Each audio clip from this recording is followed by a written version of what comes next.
Shalom God's Lovers, apa kabar? Jumpa kembali bersama saya Randy Chandra Dinata, kembali di dalam program Words from Heaven.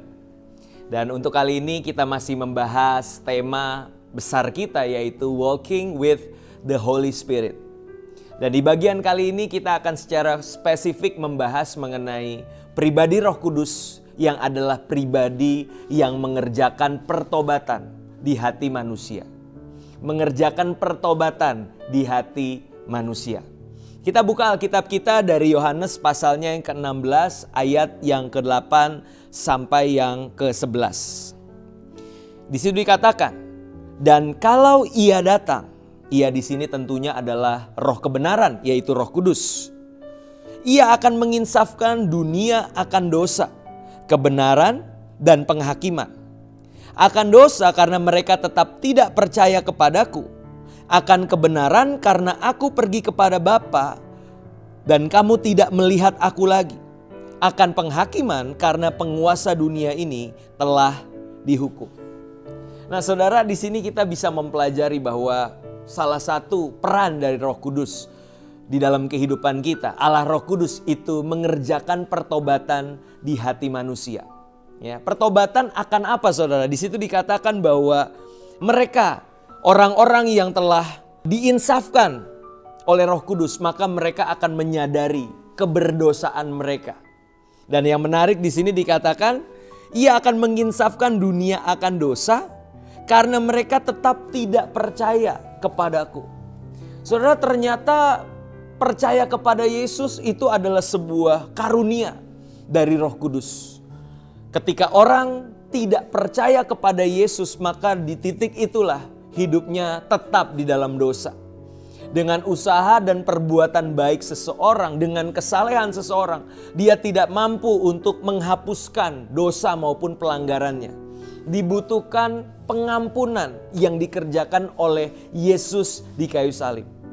Dan ketika orang insaf akan dosanya, ketika dia pada akhirnya percaya bahwa hanya Yesus satu-satunya juru selamat yang sanggup untuk menyucikan dia dari dosa, menguduskan manusia dari kebinasaan kekal, maka di titik itulah Roh Kudus sedang bekerja di hati manusia untuk mempertobatkan mereka.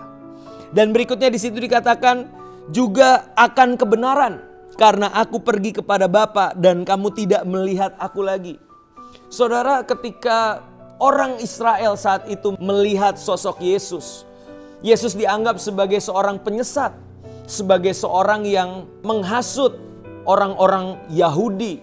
Ya, dia bukanlah seorang nabi yang berasal daripada Tuhan.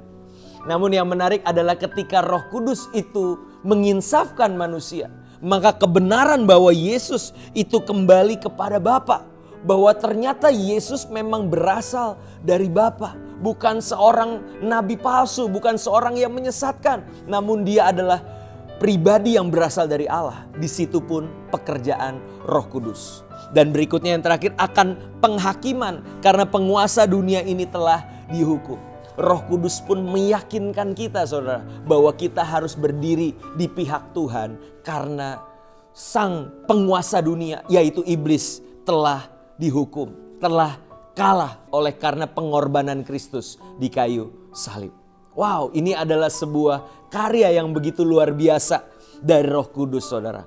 Dan ketika kita menghayati kebenaran ini, bahwa Roh Kuduslah yang menginsafkan kita akan dosa, kebenaran, dan juga penghakiman, maka satu hal, Tuhan telah membebaskan kita dari yang namanya belenggu kesombongan, saudara. Loh, apa hubungannya kebenaran ini dengan Tuhan yang memerdekakan kita dari belenggu kesombongan? Karena gini, ketika kita di dalam perjalanan iman kita berhasil tanda kutip melakukan ketaatan.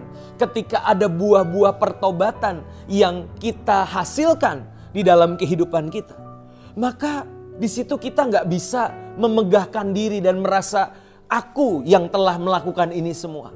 Tapi justru kita menyadari tanpa Roh Kudus aku tidak mampu untuk menghasilkan buah-buah pertobatan. Aku nggak bisa sombong karena aku tahu yang mengerjakan itu di dalam dan melalui aku adalah kuasa Roh Kudus. Amin, saudara. Dan gak berhenti sampai kepada diri sendiri. Ketika kita terjun di dalam pelayanan, lalu ketika ada orang-orang yang kita layani mengalami kuasa pertobatan, mereka perlahan tapi pasti ada perubahan hidup yang nyata. Dan dari situ kita bisa menyadari betul bahwa itu bukan bagian kita, tapi bagian Roh Kudus yang mengerjakan di dalam hati seseorang. Bagian kita adalah menabur firman, menabur kebaikan, menabur keteladanan. Kita tidak boleh memaksakan seseorang untuk bertobat. Karena kalau kita memaksakan seseorang di dalam agenda kita, di dalam timeline-nya kita sedang mengambil alih bagian dari Roh Kudus yang mengerjakan pertobatan di dalam diri seseorang. Sekali lagi saudara, kita diingatkan tidak ada bagian di dalam diri kita untuk menjadi sombong, tetapi kita malah justru sebaliknya semakin bergantung kepada Roh Kudus. Orang-orang yang kita layani, kita bawa di dalam doa, kita mohonkan kepada Tuhan kiranya Roh Kudus yang menginsafkan mereka. Seperti Rasul Paulus berkata, tetapi aku menanam, Apolos menyiram, tetapi Tuhanlah yang memberi pertumbuhan. Amin buat firman Tuhan. Mari kita berdoa. Bapa dalam surga, kami sungguh bersyukur untuk Roh Kudus yang terus berkarya di dalam kehidupan kami. Ketika ada buah-buah pertobatan yang kami hasilkan, ada buah roh yang kami produksi di dalam kehidupan kami. Di situ tidak ada ruang bagi kesombongan, karena kami sadar itu semua adalah pekerjaan Roh-Mu yang kudus. Dan ketika kami melayani sesama kami ya Tuhan, kami juga tidak bisa mengambil kredit untuk kehormatan kami sendiri, untuk kemuliaan kami.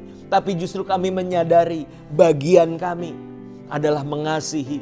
Bagian kami adalah menabur firman, menabur benih kebaikan dan keteladanan. Mendoakan mereka. Dan biarlah Roh Kudus sendiri yang menjamah dan memberkati pelayanan kami. Sehingga orang-orang yang kami layani mengalami pemulihan, mengalami pertobatan lewat karya Roh Kudus. Di dalam nama Tuhan Yesus kami telah berdoa. Haleluya. Amin. Puji Tuhan, God's lovers sekalian, jikalau saudara diberkati lewat renungan pada hari ini, saudara bisa membagikan link YouTube yang ada kepada saudara-saudara, kerabat, dan teman-teman semua. Sampai ketemu di WFH berikutnya. Tuhan Yesus memberkati.